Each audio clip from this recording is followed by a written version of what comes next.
You've done everything right.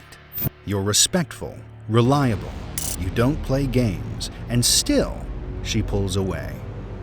You wonder if it's your face, your height, your bank account. It's not. The horrible truth is, all of your conditioning has trained you to lose her. And there's only one way to undo it. Find the lies which shackle you and break them, one by one.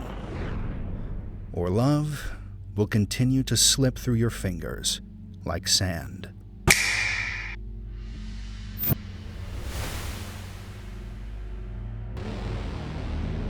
Over the course of my work, I witnessed a quiet pattern emerge among many men. They were often intelligent, thoughtful, even successful in conventional terms, and yet, in their private lives, they experienced a persistent disconnect with women. Some were confused, angry. Many blamed their appearance, their income, or their stature. They suspected something was wrong with their surface, because that is what the world tells a man to examine. We are told to improve the image, refine the charm, adjust the strategy. But behind the curtain of outward behavior, I saw something much deeper.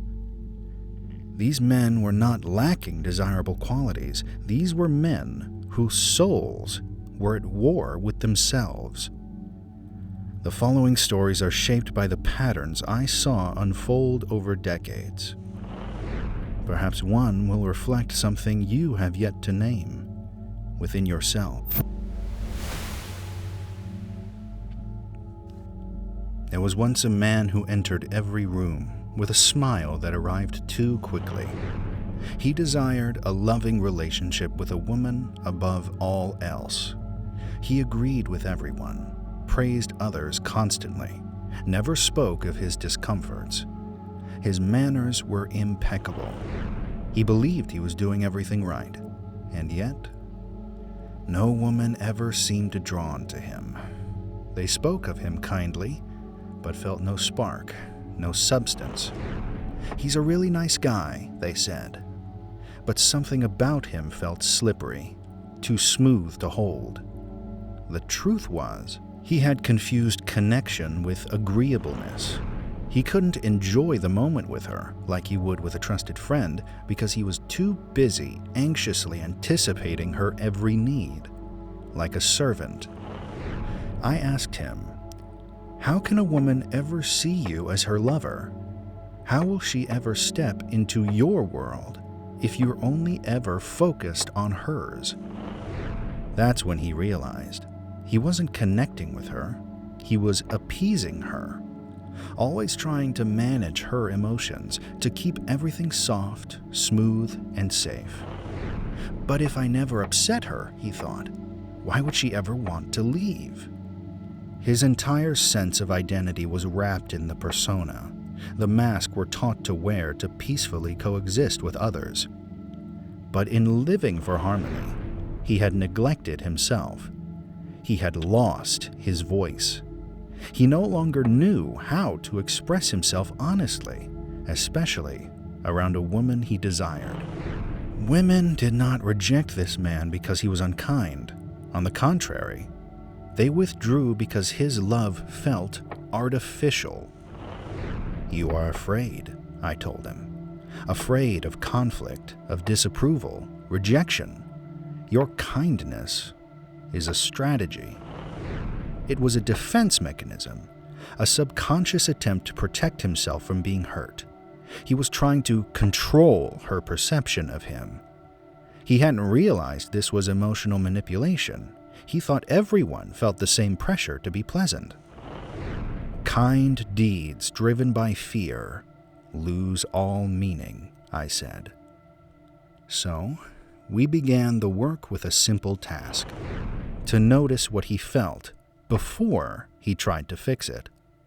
I asked him to voice his discomfort, to admit boredom, to let silence stretch long enough for truth to arrive. He thought that hiding his frustration made him safe, but in reality, it made him unknowable. And when he finally stopped managing impressions and let his real emotions speak, something unexpected happened. He became unpredictable, genuine, and alive.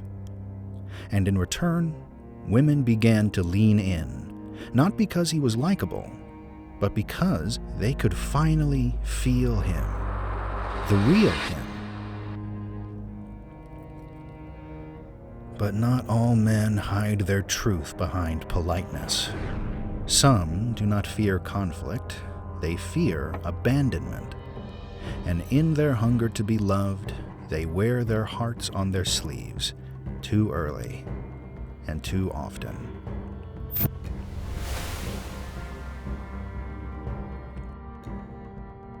One such man gave his heart away after a single night. He bought gifts too soon, sent messages too often, apologized too much. He told himself he was just romantic, expressive, emotionally available. But women grew distant. At first they were flattered, but over time, they felt overwhelmed. They began to feel responsible for his happiness, as if loving him meant parenting him. What he thought was love began to feel like need. This was the mark of the mother complex. Somewhere in his past, love had fused with care, with approval, with the emotional nourishment he had never fully received. So he chased that nourishment in the women he dated.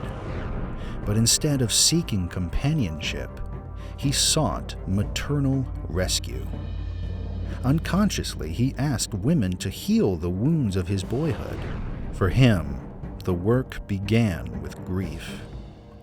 I asked him to feel the absence he had carried all his life without naming it, to stop asking someone else to feed the child inside him. And when he finally mourned what was never given, he became capable of seeing women as they are, not as mothers, but as his feminine counterpart, as equals. And that shift opened the space for real intimacy.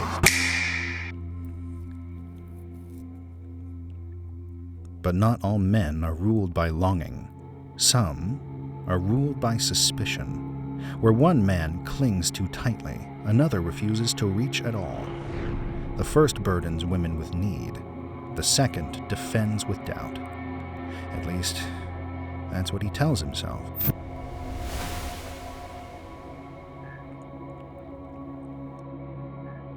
I once met a man like that.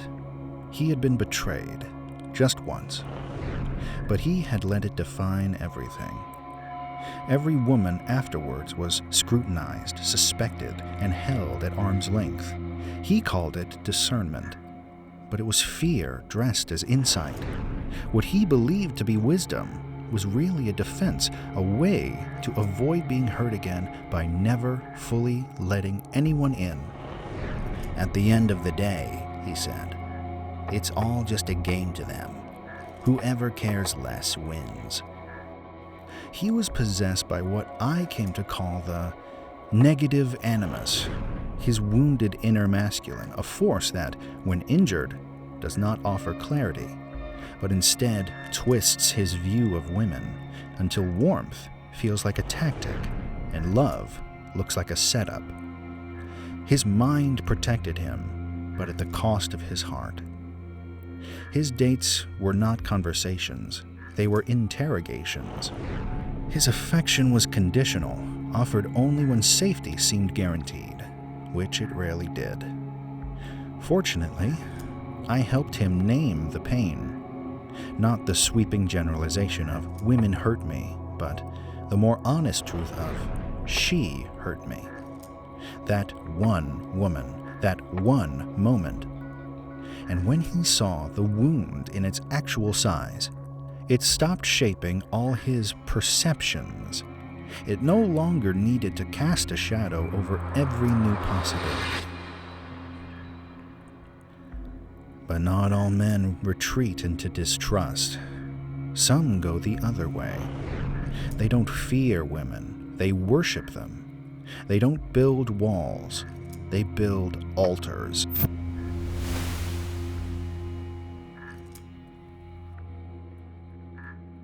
One such man sat across from me, with poetry in his mouth. He spoke of women as divine, as goddesses, as symbols of something holy. He wrote letters, lit candles, made grand declarations. But within his relationships, there was always a quiet collapse. Despite the beauty of his words, every connection ended in disappointment. He could not tolerate the ordinariness of actual women, their moods, their messiness, their contradictions. And the women felt idolized, not loved. He demanded too much of them. He forgot they were only human. What he offered was not intimacy. It was worship from a distance. And after a while, his expectations became suffocating. "This is my dream woman," he explained, pointing excitedly to an impossible montage of feminine perfection. He didn't want a real woman. He wanted a dream. He denied them the ability to live fully, to be fallible, real, human.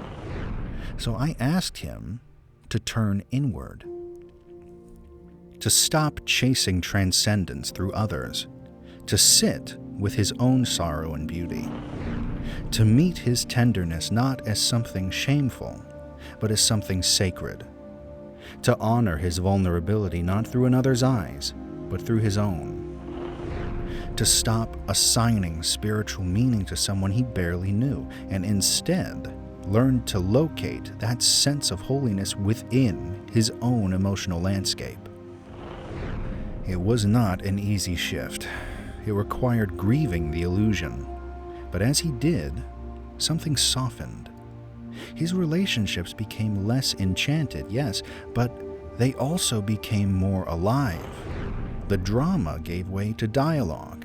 Women no longer had to be symbols of something larger than life. They could simply be themselves, imperfect, complex, enough.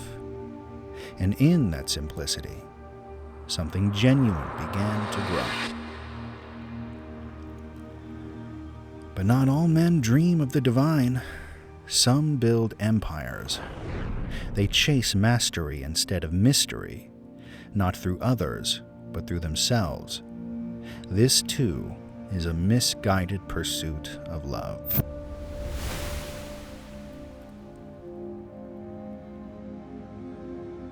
And so came the man who had everything, except what he desired most. He had influence, wealth, followers, and respect.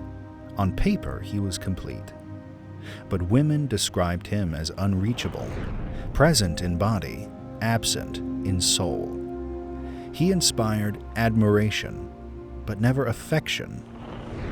This was the pattern of the uninitiated king. The king archetype, when integrated, brings stability, protection, and wisdom. But this man had risen without ever discovering who he truly was. He had mastered the world around him, but remained a mystery to himself. To initiate him into true kingship, he had to descend into his sorrows, into his shame, into the failures he had avoided. He resisted, but eventually he sat with his old wounds, his disappointments, his fear of being ordinary. "All this time," he said, "I thought love had to be earned." He thought mistakes and failures were chinks in his armor, flaws to be hidden, weaknesses to be patched. But the truth was simpler and harder. It wasn't mastery that drew others near. It was sincerity. Not the shiny exterior of his prestige, but the weight of his soul. And when he returned from that long inner journey, he was no longer desperate for glory. He no longer needed to prove himself. He was finally getting to know himself, to be himself. And in return, he radiated the magnetic gravity of authenticity. Women could feel it.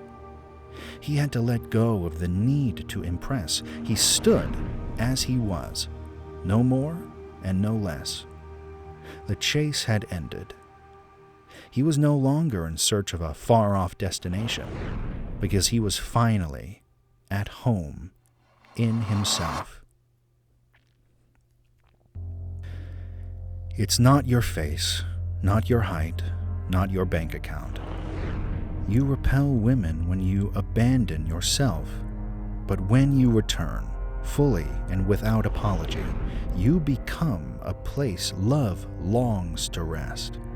If this helped you understand yourself better, don't forget to like and subscribe. Join us as we go even deeper into the psyche.